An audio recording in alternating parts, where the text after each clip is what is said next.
How's everybody tonight? Is this on? I don't hear it at all. Turn it up. I'll just yell at you guys, all right.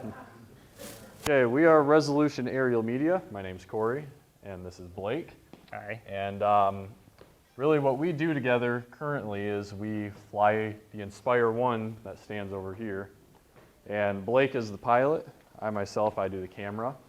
And we do a lot of action video. We do pictures of events. There's a huge list of what we can do with this machine. Yes? I saw a drone actually flying up at the 4th of July parade in Schoolcraft. Oh yeah? Was that you guys? May have been this guy right here. That's me. Yep. All right, we're going to get into our slideshow here, and it's going to just give you a brief on the technology, where it came from, and how it's kind of advanced into what it is today. All right, now we're up and running. Go ahead and take it away, Blake. All right. So, some of the oldest technology on the drones would be the compass. It's from year 200 BC. Chinese were playing with magnets, and they found out that you could tell the direction, your orientation, with a compass. That is the first sensor that we put in drones. Now, all drones do not have those, but most of the ones that are flying outdoors and use,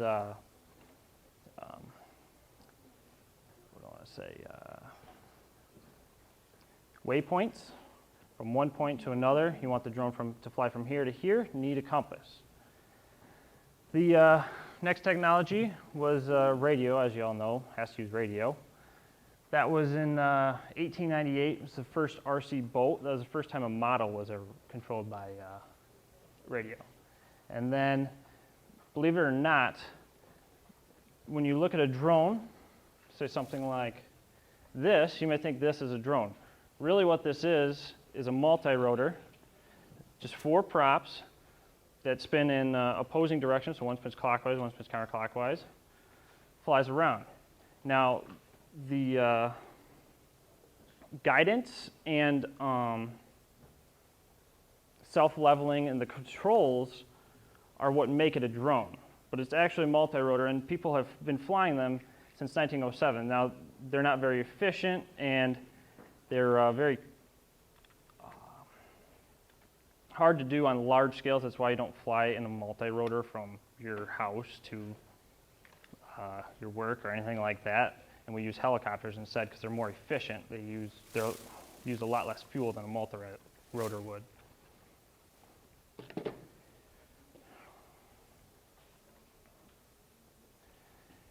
Now, pretty much nothing else has really happened until World War II. In World War II, they had planes for different reasons. They never had one plane that did everything. They were bombers, air combat planes, spy planes. And RC planes were just in development, and really all it was controlled to fly, forward and then right or left. There was not any stabilization or anything like that. Now, when the Cold War came, they needed something that you could fly over someplace and monitor the area or location for more than 13 hours. The U-2 spy plane, you could only fly it for about 13 hours because you had to wear a big spacesuit. You were up 15 miles in the sky, which most drones do fly, like the Predator, but really wasn't practical. And then you had to come back and land and send your bombers out to, take out a strike or do any of that stuff.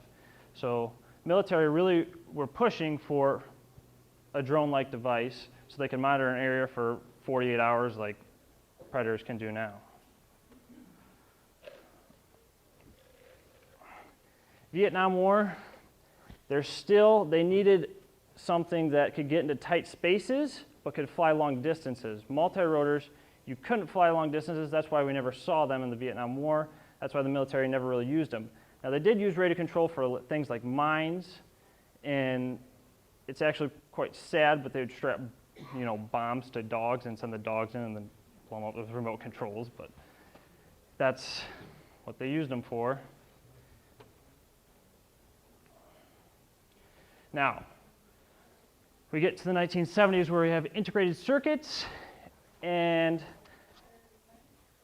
nickel metal hydride batteries. Those are more advanced batteries that can hold a lot longer charge to fly a multi-rotor. Nothing today really uses that nickel metal hydrides because they're old technology, but at that time it would have been possible to use that as a technology and something you would have needed to sustain a long flight time. Now with the integrated circuits, they have created the compass sensor, which is really small, like we talked about, and little GPS sensors that they can all put into the drone. This gives you orientation with the compass, and it gives you location with the GPS. Now, at 1970s, even if you had all this technology and you wanted to build a drone, you still couldn't do it because not until 1973 did GPS get introduced, which some of those GPS satellites are still used and we still use with the drones to gain locations. Right now there's 32 satellites in space that are, make up the GPS network, and at any given time you can see 15 of them. You need at least 4 to fly safely with a drone. Oh yes, in 1983 GPS was made public because a plane was shot down in enemy territory. So before that, GPS was really only used for the government, but that was when GPS started becoming a commercial product where you can use it to navigate to your work or your house. Now in 1991 they developed the lithium-ion polymer batteries. Now lithium-ion polymer batteries are what you have in your cell phones, your computers. They're what give you long run times. Without that, we would only see maybe 5-10 minute run times with the drones we have here, or you wouldn't be able to carry a camera, so then you could get the 20 minutes, but you wouldn't have camera or any of that, any add-on technology. So that's what gives us those long flight times. I'm not really going to get into this, but in 1994 is when they started creating hybrid cars and developing the 3-phase motors. That's the type of propulsion system we use here. And those are about 96% efficiency, whereas older motors are a lot less efficient. That gets our flight times up to that 20 minutes. Now, one thing I haven't talked about yet is what you really determine as a drone. That is up to your own imagination. If you want to call an airplane a drone, you want to call a multi-rotor a drone, a helicopter a drone, it's whatever you want to make it. But a lot of people, when they hear drone, they think either a multi-rotor or a predator, which you all know when they talk about drone strikes and all that. What a predator is it is actually just an aircraft with a 4-cylinder, like 80 horse motor. It flies at 80 miles an hour, very slow, and it's really not good for anything except for taking pictures. And then they were like, well, now we're already over there with this drone taking pictures and doing reconnaissance, we want to take out a target. So then they added missiles to it, and that's where you get your drone. But they're always piloted. They're not autonomous systems. So you don't have to worry about drones spying on you or anything like that. Now, the most important developments in technology are between 2005 and today. Again, lithium-ion polymer batteries, more advances there. Smartphones, cameras, compasses, 2.4 gigahertz radio, all these things you've heard about, they are all required to make a drone fly. And they have really it's basically a flying smartphone, you can think of it. That's what, when you tilt your phone and the screen changes, that's the same type of, it's called the gyroscope, but you don't need to know all that. That's the same type of technology they're using to tell whether or not the drone has tilted and it needs to correct itself. So all those sensors are incorporated into drones. The biggest thing I'd be worried about if you're flying a drone is your GPS reception. Now, when you first take off, you got to wait for your GPS receiver to get reception, and then you can take off. If you don't, you could crash very easily because there's no position hold. So it's just based on whether the wind blows it over or not. And that's pretty much all I really had to talk about, kind of the history of drones. So for the most part, it's just a remote controlled airplane that has a lot of sensors on it, and they've become really easy to fly. Really, you can fly it as high as you want, but legally, you can only go 500 feet up. We fall under a hobbyist category currently. They're trying to write laws to regulate what we can do with these things, but the maximum height we can fly is 500 feet. And when you're up that high, you can see everything. You know what I mean? You see what you see out of an airplane, which is beautiful. And it's a lot safer, you know what I mean, to send something like this up if you want to do something risky than trying to go up there yourself.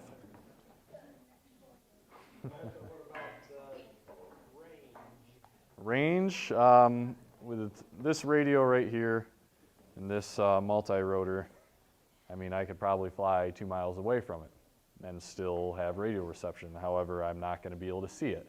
And then that's another thing. If you can't see your quad, you're not supposed to be flying it. You need to keep it within eyesight. And even with a camera on it. The FPV is really, because once you get, this is a FPV camera right here on the front. And actually, I might be able to show you this.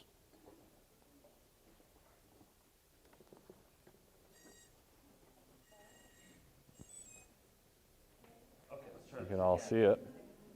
So I have an FPV camera on the front that you can all see yourselves in. Now really, these FPV cameras, they're not really good for anything when you're flying. They're very difficult to fly by. This is more so I know where I'm at. Let's say I fly across this room and I'm trying to fly into that back corner. Well, my depth perception may be off. You know what I mean? Our eyes aren't perfect. I may look at it and the corner of the room may look like, oh, it's only like 40 feet away. Well, let's say it's 20 feet away. Well, that's no good. You know what I mean? I'm going to run right into the wall and I'm going to damage the wall. These blades spin very fast, very dangerous. And if I were to hit that, yeah, it's going to damage this. It's going to damage the wall. This FPV camera, what it can do is if I get close to a wall, I'm going to obviously see it. I'm going to say, whoa, that looks a lot closer than I thought I was. And then I can back up or I can turn away and keep myself from running into it. It's more of a safety feature than anything.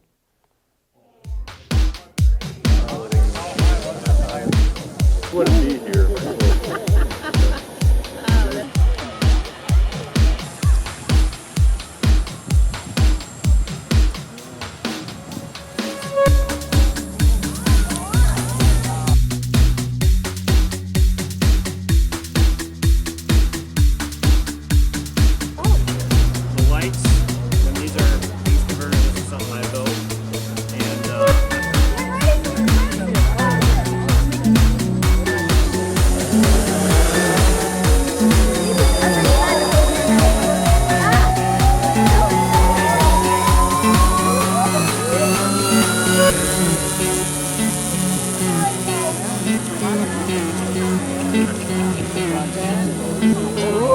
Look at that, he like, looks like a flying saucer.